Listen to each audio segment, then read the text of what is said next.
नमस्कार, आप सभी का स्वागत है रिजुनेट लाइफ थ्रू स्पिरिचुअलिटी जीवन संजीवनी आध्यात्मिकता के आज के एपिसोड में।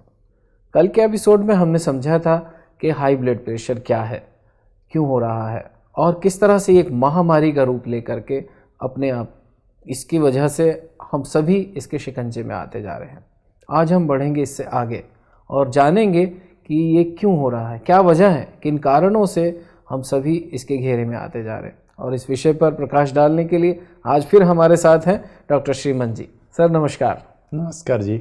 सर कल हमने जाना था कि ये हाई ब्लड प्रेशर क्या है और ये किस तरह से एक बड़े महामारी के रूप में बढ़ता जा रहा है। जी, तो मूल बात ये उठती है, प्रश्न उठता है अहम कि भाई ऐसे कौन से कारण हैं जो ये बीमारी इतने बड़ा रूप ले चुकी है, वो कौन सी वजहें हैं? जी, हाई ब्लड प्रेशर वास्तव में एक सिंगल कारण से ये बीमारी नहीं होती है। It is a multifactorial disorder. जी, ये वास्तव में अनेक कारणों से ही लोगों को ये बीमारी हो रही है, लेकिन ये जितने भी कारण हैं इसको मुख्य रूप में हम दो हिस्से में बांट सकते हैं।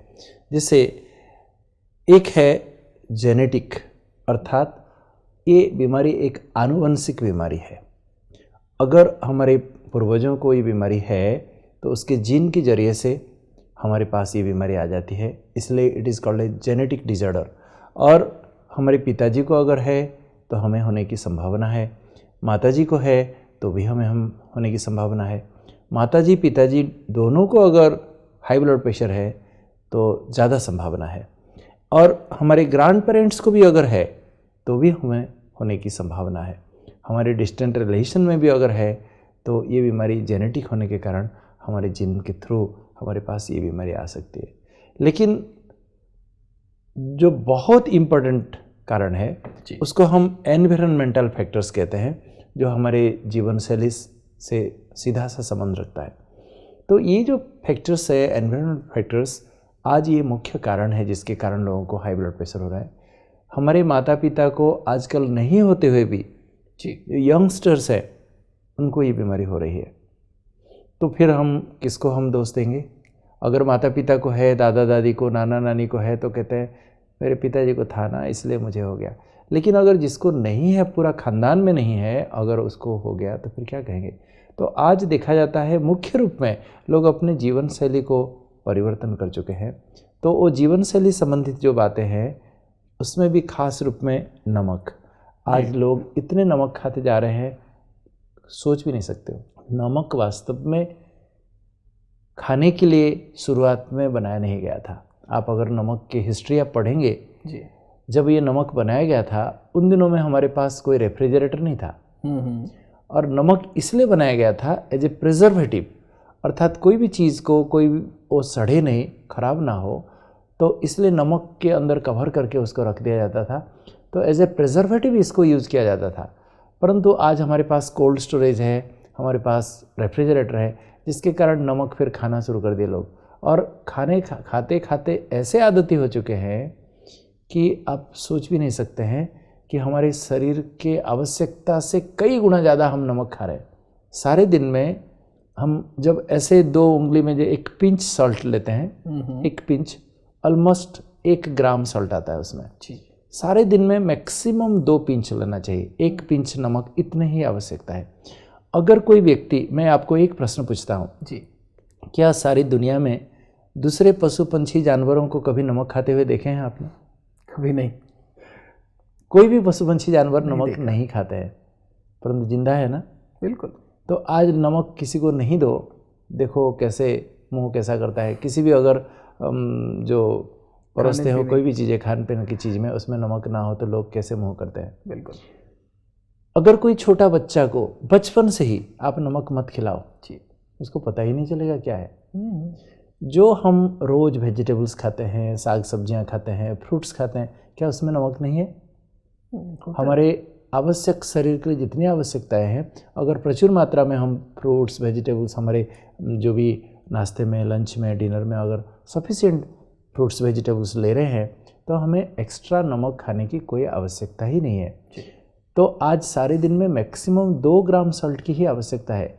लेकिन आज शहरों में जो बर्गर मिलता है, यू नो, एक बर्गर में 10 ग्राम सॉल्ट होता है। 10 ग्राम? हाँ, कितना गुना ज़्यादा है आप सोच लीजिए। 8 गुना ज़्यादा हो गया। आप जो बटर खाते हो, बटर, अमूल बटर और कई बटर है, उसका सॉल्ट कंटेंट नॉर्मल बटर से 80 टाइम्स मोर है, 80 गुना ज़्यादा है। तो कई आज सॉल्टेड चीज़ें मिलते हैं, लोग जाने अनजाने इतने सॉल्ट खाते जा रहे हैं। और एक्स्ट्रा सॉल्ट डाल के आप देखना, हमारे भारत में घर घर में सबके डाइनिंग टेबल में एक नमक की दानी होगी। माताएं बड़े प्यार से उसको, मैं तो कहूँगा सीधा जाके डाइनिंग टेबल से फेंक देना चाहिए। ये बहुत ही नुकसानकारक है, घातक है।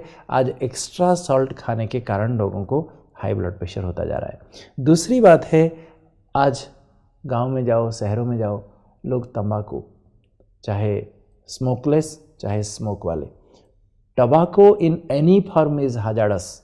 किसी भी रूप में आप तंबाकू इस्तेमाल कर रहे हो तो उसमें जो निकोटीन है ये बहुत ही नुकसानकारक है और इससे भी ब्लड प्रेशर बढ़ता है। साथ साथ शराब, कई प्रकार की नशीली चीज़ें जो लोग लेते हैं, इससे भी बढ़ रहा है। और कई प्रकार की दवाइयाँ आजकल लोग कई कारण से लेते हैं, कई दवाइयों का भी असर होता है हाई ब्लड प्रेशर बढ़ने में। लोगों को घर घर में टेंशन, स्ट्रेस, ये सबसे बहुत बड़ा एक इम्पोर्टेंट फैक्टर है हाई ब्लड प्रेशर का। देखिए, स्ट्रेस को हम साधारण भाषा में कहते हैं टेंशन, तो और हाई ब्लड प्रेशर को मेडिकल भाषा में हम क्या कहते हैं? हाइपरटेंशन। तो टेंशन जब हाइपर हो जाता है तब हाइपरटेंशन होता है। तो किसी को अगर टेंशन ज़्यादा हो जाता है तो उसका एक लक्षण है, उसका बीपी बढ़ेगा, बीपी बढ़ जाएगा। तो टेंशन का एक मुख्य कारण ये हाई ब्लड प्रेशर है। इसी प्रकार आजकल लोग आलसू हो गए हैं, सेडेंटरी हो गए हैं, मोटे होते जा रहे हैं, तो इसलिए भी ब्लड प्रेशर बढ़ रहा है। और जैसे जैसे हमारे एजिंग प्रोसेस, हम उम्र बढ़ता जाता है, तो हमारे जो ब्लड वेसल्स है, हमारी धमनियां हैं, वो सारे स्टिफ होने लगते हैं, उसमें कोलेस्ट्रॉल जमा होते होते होते होते स्टिफ होने लगते हैं, तो ब्लड प्रेशर एज के मुताबिक फिर बढ़ते जाते हैं। और बहुत एक इम्पोर्टेंट है, लोग आज ओबेस होते जा रहे हैं। ये मोटापा वास्तव में हाई ब्लड प्रेशर, हार्ट की बीमारी, डिसलिपिडेमिया, ये सारी बहुत सारी बीमारियों की जननी है। इसकी तो हम चर्चा कर चुके हैं। ये सबको हम जीवन शैली संबंधित सारी बातें हम कह सकते हैं। इसी प्रकार एक्सेस ऑफ टी, कॉफ़ी पीना, ये भी नुकसानकारक है, ये भी ठीक नहीं है। तो हमारी जीवन शैली को जब तक हम ठीक नहीं करते हैं तो ये बीमारी से हम बच नहीं सकते। बहुत एक इम्पोर्टेंट बात आपको मैं सुनाऊं कि आज साइंटिस्ट लोगों ने देखा है, रात को जो जागरण करता है उसका ब्लड प्रेशर बढ़ता है। रात को 10 बजे से सवेरे 4 बजे तक जो समय है वो सोने का समय है, लेकिन आज लोगों के जीवन बिल्कुल उल्लू की तरह है। रात भर जागरण करते रहेंगे, लेट नाइट में सोएंगे, एकदम लेट दिन तक भी सोते रहेंगे, तो इसके कारण भी ब्लड प्रेशर बढ़ता जा रहा है। तो दोस्तों, ब्लड प्रेशर के कई कारणों पर विचार किया जो सामने आए।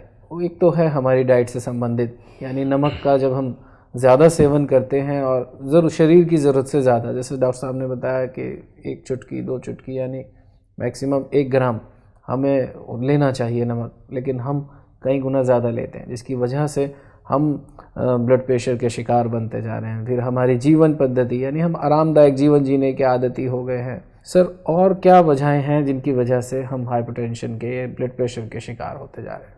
तो ऐसे और भी कई प्रकार की बीमारियां हैं जिसको सेकेंडरी डायबिटीज़ हम कहते हैं।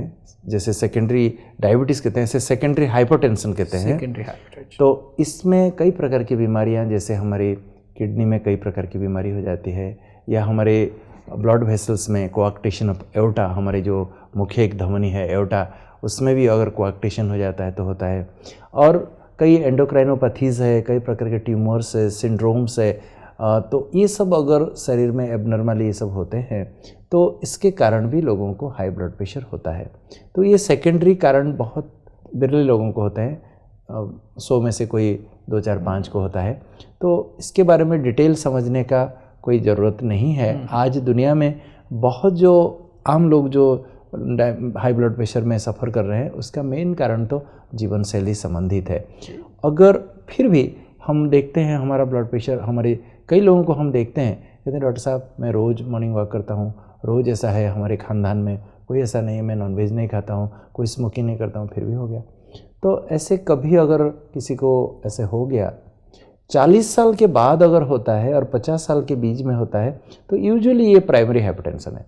परंतु किसी को 10-20 साल की उम्र में हाई ब्लड प्रेशर हो गया, डेफिनेटली कोई ना कोई ट्यूमर हो सकता है, कोई ना कोई एंडोक्राइन डिजॉर्डर हो सकता है, किडनी में प्रॉब्लम हो सकता है, वो चेक करने की आवश्यकता है। अगर किसी को 50 साल के बाद पहली बार हाई ब्लड प्रेशर हम देख रहे हैं, उससे पहले एकदम नॉर्मल था, वो भी सेकेंडरी हाई ब्लड प्रेशर हो सकता है।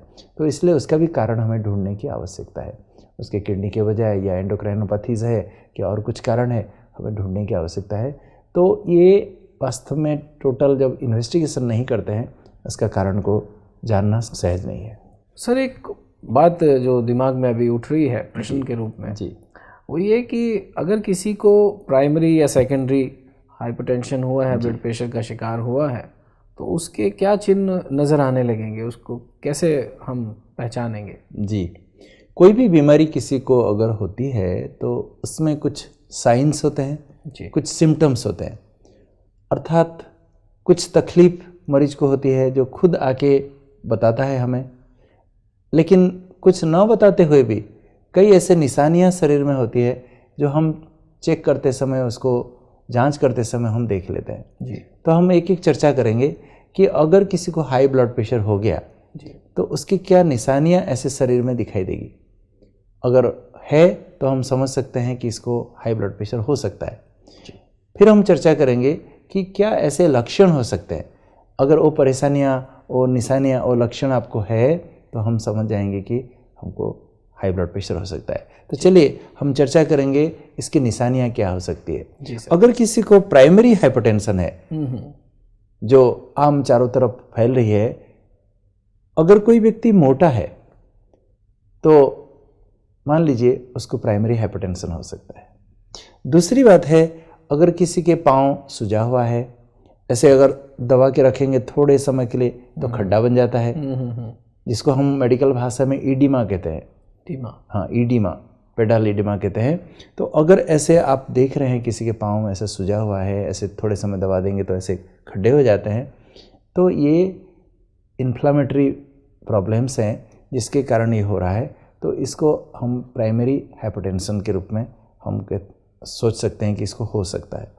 दूसरी बात है सेकेंडरी में अगर किसी को डायबिटीज़ है ऑलरेडी तो उसको हाइपरटेंशन भी हो सकता है। 50% अक्सर करके देखा गया है डायबिटीज़ मरीजों को हो ही जाता है। दूसरी बात है, अगर इसके कोई किडनी में प्रॉब्लम है, ये जो पाँव में जो बताया ऐसा दबा देने से खड्डे हो जाते हैं, ये किसी को किडनी का प्रॉब्लम हो तो भी ऐसा हो सकता है। अच्छा, अगर इसके किडनी में असर हो गया है, उसके किडनी से, हमारे यूरिन से प्रोटीन का लीक हो रहा है तो भी हो सकता है ऐसा। तो किसी को अगर किडनी में कोई प्रॉब्लम है तो भी हम ये कह सकते हैं उसको ब्लड प्रेशर होने की संभावना है, हो सकता है। तीसरी बात है, अगर कईयों के उनके जो नसें हैं, धमनियाँ हैं, उसमें भी कई प्रकार की बीमारियाँ होती है। अगर किसी को ऐसे वास्कुलर डिसऑर्डर है तो भी उसको हाई ब्लड प्रेशर होने की संभावना है। हम अंदाज़ा लगाते हैं, चेक करते हैं, लेकिन कुछ निशानियाँ पेशेंट खुद ही बताते हैं हमें आके। उस निशानियों से, उस लक्षणों से भी हम समझ जाते हैं कि इसको हाई ब्लड प्रेशर हो सकता है। फिर हम जब चेक करते हैं पता चलता है उसको हाई ब्लड प्रेशर हो गया है। फॉर एग्जांपल, कोई व्यक्ति बहुत एंग्जाइटी में हमेशा रहता है, बहुत एंग्जाइटी में, बहुत सोच में हमेशा रहता है। एंग्जाइटी किसे कहा जाता है?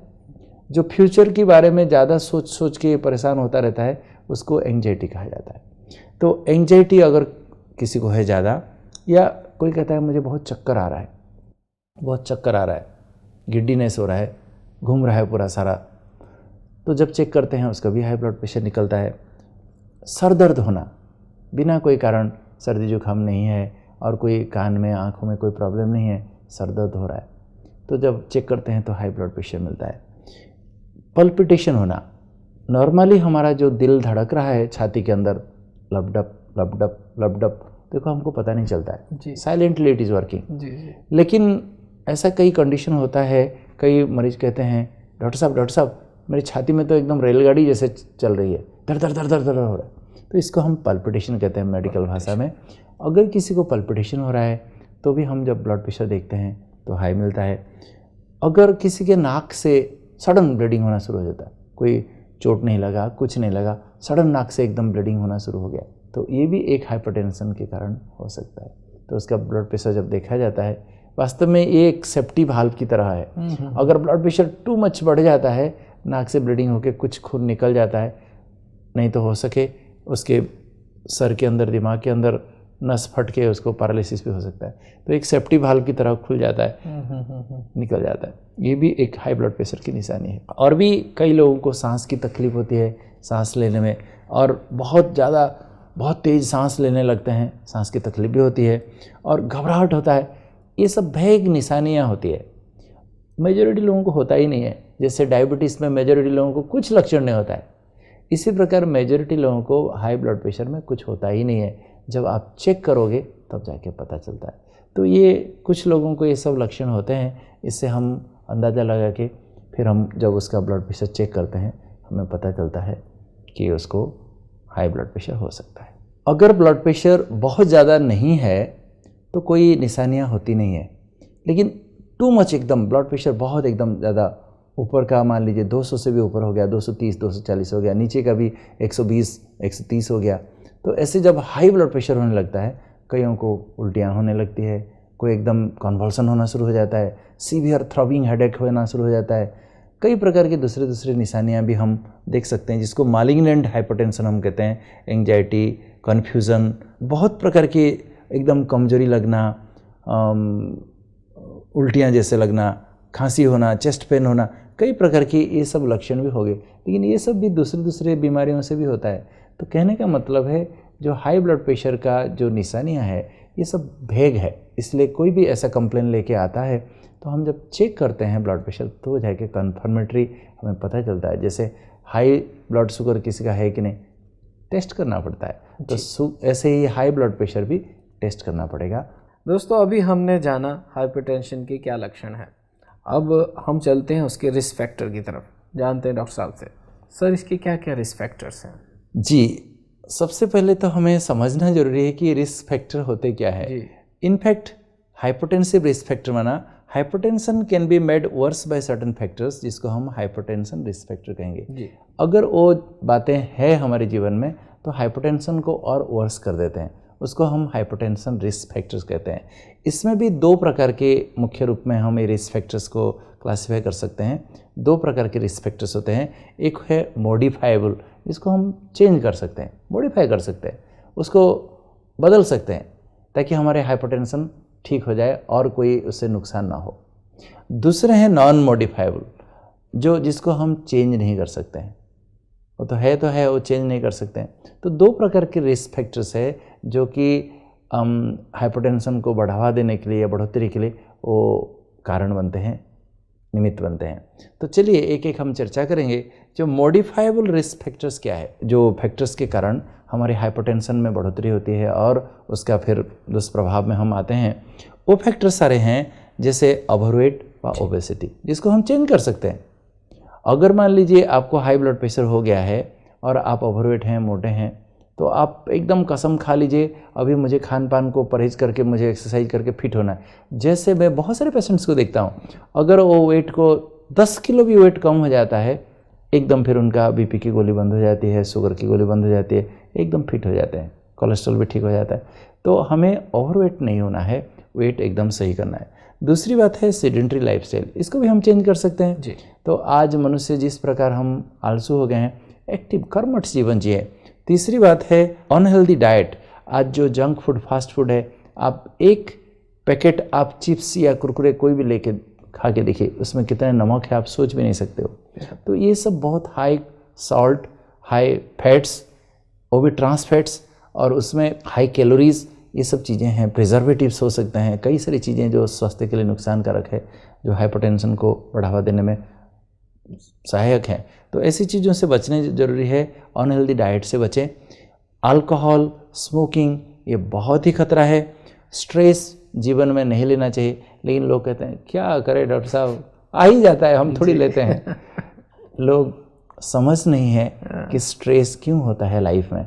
अगर व्यक्ति आध्यात्मिकता से इसको समझ जाए, हर परिस्थिति, हर समस्या को कैसे सामना करे, मुकाबला करे, तो स्ट्रेस आज घर घर में बच्चों से लेके बूढ़े तक अगर आध्यात्मिकता के द्वारा, मेडिटेशन द्वारा स्ट्रेस को रिलीव करेगा तो स्ट्रेस से मुक्त हो गया तो ब्लड प्रेशर भी ठीक हो जाता है। और बहुत एक इम्पोर्टेंट है डायबिटीज़। डायबिटीज़ के वजह ही आज बहुत लोगों को भी हाई ब्लड प्रेशर हो रहा है, क्योंकि ये दोनों जुड़वा भाई है, एक आता है तो दूसरे को ले आता है। तो डायबिटीज़ अगर हम कंट्रोल रखते हैं, सब ठीक ठाक रखते हैं हमारा, तो ब्लड प्रेशर भी होता नहीं यूजुअली। तो ये सब कारण है, इसको हमें समझना जरूरी है।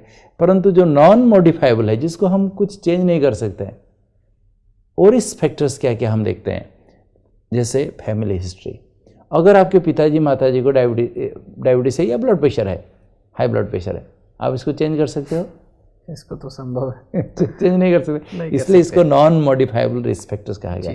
अगर हमारे फैमिली में किसी को है हाई ब्लड प्रेशर, तो इसको चेंज नहीं कर सकते हैं, लेकिन हम अपने लाइफस्टाइल को तो चेंज कर सकते हैं, वो हमारे हाथ में, वो अपने हाथ है ना। नहीं, दूसरी बात है एज। अगर देखा गया है कि जो मेल्स होते हैं यूजुअली 35 के बाद देखा गया कि उनको हाई ब्लड प्रेशर हो ही जाता है, और 45 के बाद फीमेल्स में उनको भी हाई ब्लड प्रेशर हो ही जाता है। तो एज भी आपके हाथ में नहीं है, आज को एज को कम कर सकते हैं क्या? नहीं कर सकते। तीसरी बात है जेंडर, अर्थात हमारे सेक्स।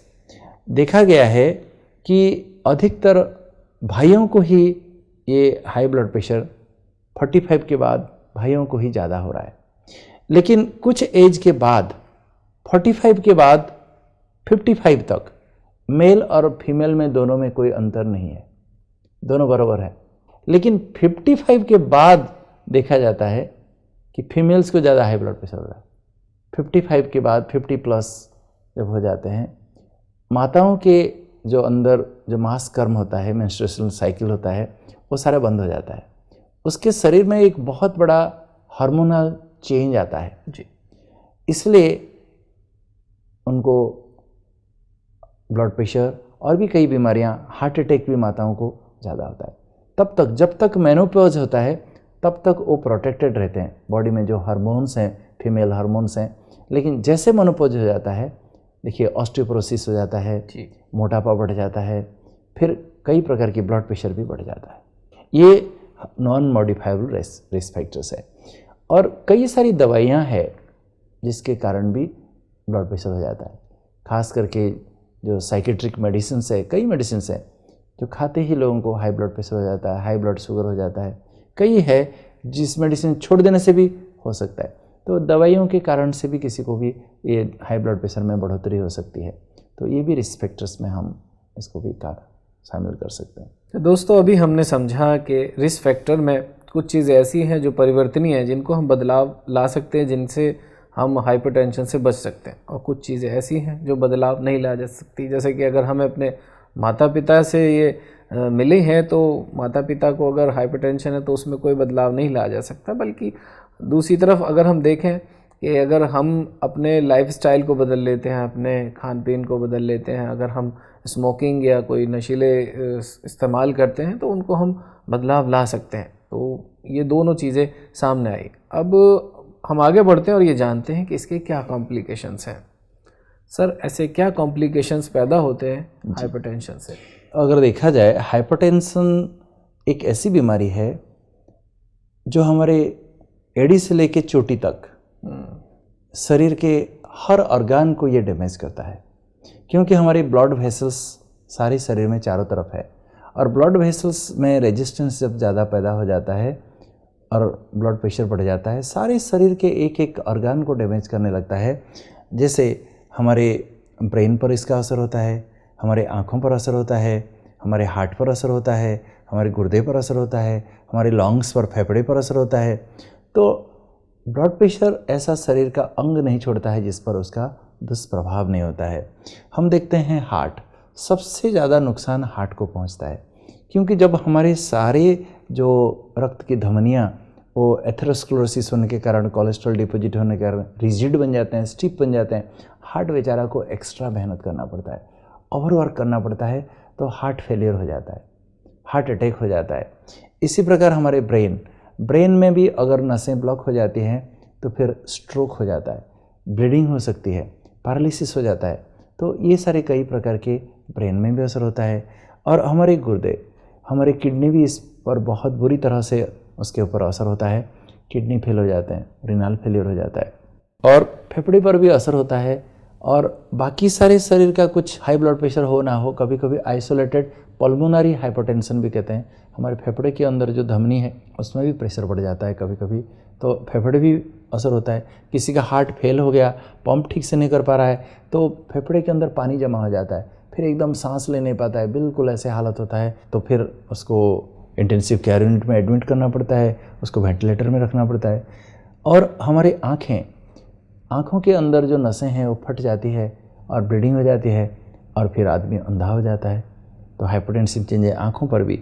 और हमारे एक एक जो खून की नलियाँ हैं उस पर भी हाइपरटेंशन का असर होता है, उसमें प्लाक डिपॉजिट होता है, कोलेस्ट्रॉल होता है, हाई ब्लड प्रेशर होने का रप्चर हो जाता है, तो उसके अंदर फिर क्लॉटिंग हो जाता है, फिर ब्लॉक हो जाता है, इस पर भी असर होने लगता है। तो कहने का मतलब है, शरीर का एक भी ऑर्गन देख लीजिए जिस पर उसका दुष्प्रभाव नहीं होता होगा। हार्ट अटैक, आज मेजॉरिटी लोगों को जो हार्ट अटैक हो रहा है उसका मेन एक कारण हाई ब्लड प्रेशर है। High blood pressure, high cholesterol और डायबिटीज़, ये तीन बातें अगर किसी को है तो उसको 100% हार्ट अटैक होने का संभावना है। तो इसलिए आज लोग कहते हैं उसको हार्ट अटैक हो गया, लेकिन उसका हाई ब्लड प्रेशर था कभी, और कभी चेक नहीं कराता था, दवाई नहीं लेता था, वो कोई नहीं कहता है जी। तो एक, अगर हम हाई ब्लड प्रेशर को ठीक कर दें, हमारे कोलेस्ट्रॉल को बीच बीच में चेक करके उसको भी ठीक करें, और शुगर, अगर हाई ब्लड शुगर भी है उसको भी ठीक कर दें, तो हार्ट अटैक होने की संभावना बहुत कम हो जाता है। दूसरी बात है, ब्रेन में अगर हाई ब्लड प्रेशर हो जाता है, ब्रेन के अंदर हमारी नसें फट जाती है। और ये हमारी जो ब्रेन है, आप देखिए ये हमारा स्कल है, जो ये एक रिजिड बॉक्स है, ये अंदर एक्सपांड नहीं हो सकता है क्योंकि ये हमारा बोन एकदम रिजिड है। तो अंदर प्रेशर बढ़ता है तो क्या होगा, आप सोच लीजिएगा, बिल्कुल प्रेशर कुकर फट जाएगा अंदर ही, तो नसें फट जाती है, फिर आदमी पैरालिसिस हो जाता है, फिर कितनी सफरिंग्स होती है। और आँखें, अगर आँखों पर अगर असर हो गया तो देखिए आँखों के पर्दे के अंदर ऐसा असर होता है, और ये जब तक हम आँखों की चेकिंग नहीं कराएंगे पता ही नहीं चलेगा, एक दिन सडन आदमी अंधा हो के आता है। तो आँखों पर भी असर होता है। और देखा गया है कि अगर किसी को हाई ब्लड प्रेशर होगा तो उसके हार्ट बेचारा ओवरवर्क होकर डायलेट हो जाता है, बड़ा हो जाता है, लास्ट में फेल हो जाता है, हार्ट फेलियर हो जाता है, पंप नहीं कर पाता है, उसकी किडनी पर असर होता है। तो हार्ट फेलियर और किडनी फेलियर, ये दो मुख्य दुष्प्रभाव है हाई ब्लड प्रेशर का। तो आज देखा गया है कि आज दुनिया में, सारे विश्व भर में हाई ब्लड प्रेशर एक सीरियस हेल्थ हजार्ड है, हमारे स्वास्थ्य की बहुत बड़ी एक घातक बीमारी है। मेजॉरिटी लोगों का मौत का कारण देखा जाता है आज हाई ब्लड प्रेशर है। तो दोस्तों, आज की इस चर्चा में हमने समझा कि हाइपरटेंशन के क्या कारण है, किन कारणों से हाइपरटेंशन होता है यानी ब्लड प्रेशर होता है, और इसके क्या क्या दुष्परिणाम है। बहुत ही अहम बातें सामने आई हैं। वही कारण, वही रूप दिखाई दिया जो डायबिटीज़ में था, बल्कि उससे भी कुछ बढ़ के। अगले एपिसोड में हम जानेंगे इसके उपचार और बचाव के बारे में। तो आज के लिए इतना ही। धन्यवाद। नमस्कार।